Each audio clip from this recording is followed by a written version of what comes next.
বাইডেনকে দুষলেও সন্দেহভাজন আফগান নাগরিকের আশ্রয়ে আবেদনে অনুমোদন দিয়েছিল ট্রাম্প প্রশাসন।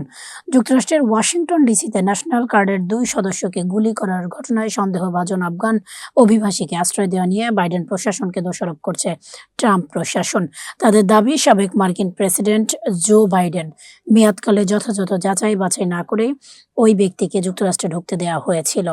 তবে যুক্তরাষ্ট্র সরকারের নথিপত্র বিশ্লেষণ করে রয়টার্স জানতে পেরেছে অভিযোগটি ঠিক নয়, বরং চলতি বছর মার্কিন প্রেসিডেন্ট ডোনাল্ড ট্রাম্পের প্রশাসনই ওই ব্যক্তির আশ্রয়ের আবেদন মঞ্জুর করেছে। যুক্তরাষ্ট্রের কেন্দ্রীয় তদন্ত সংস্থা এফবিআই এর পরিচালক ক্যাশ প্যাটেল ও ডিস্ট্রিক্ট অব কলম্বিয়ার মার্কিন অ্যাটর্নি জেনিন পিরো দুজনেই ট্রাম্পের নিয়োগপ্রাপ্ত কর্মকর্তা।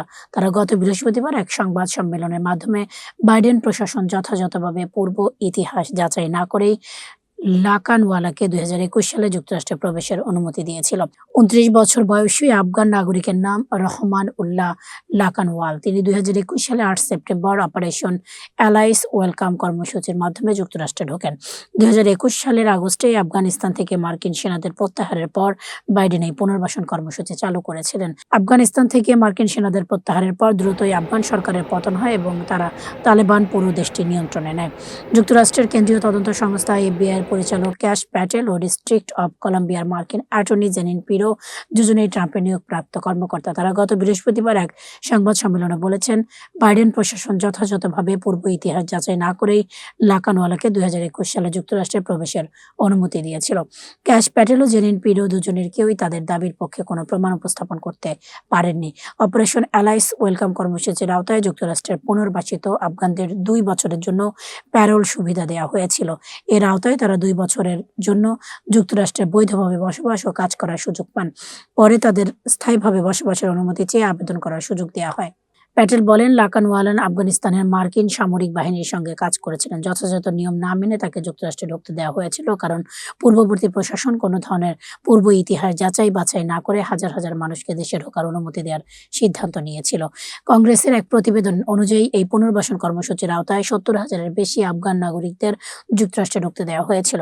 কর্মসূচিটির আওতায় মার্কিন সন্ত্রাস বিরোধী ও গোয়েন্দা সংস্থাগুলো তদন্ত সহ বিভিন্ন যাচাই বাছাই প্রক্রিয়া অনুসরণ করতে বলা হয়েছিল। তবে সমালোচকরা বলছেন, যেভাবে তাড়াহুড়ো করে পুনর্বাসন কর্মসূচি চালানো হয়েছে তাতে পর্যাপ্ত যাচাই বাছাই প্রক্রিয়া অনুসরণ করা হয়নি। অপারেশন অ্যালাইস ওয়েলকাম কর্মসূচির আওতায় যুক্তরাষ্ট্রে পুনর্বাসিত আফগানদের 2 বছরের জন্য প্যারোল সুবিধা দেওয়া হয়েছিল। এর আওতায় তারা 2 বছরের জন্য যুক্তরাষ্ট্রে বৈধভাবে বসবাস ও কাজ করার সুযোগ পান।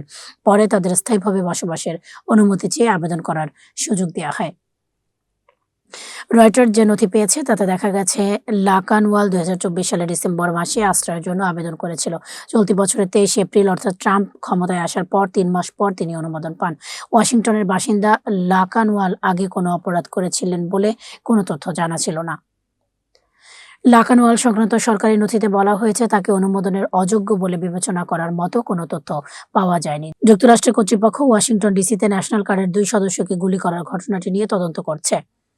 গত বুধবার হোয়াইট হাউসের কাছে ফারাগুট স্কয়ারে খুব কাছ থেকে 2 ন্যাশনাল গার্ড সদস্যকে গুলি করা হয়। এতে ন্যাশনাল গার্ডের 1 সদস্য নিহত হয়েছে, আহত অন্য সদস্যের অবস্থাও গুরুতর। এই ঘটনায় সন্দেহভাজন হিসেবে লাকানওয়ালাকে গ্রেফতার করা হয়েছে।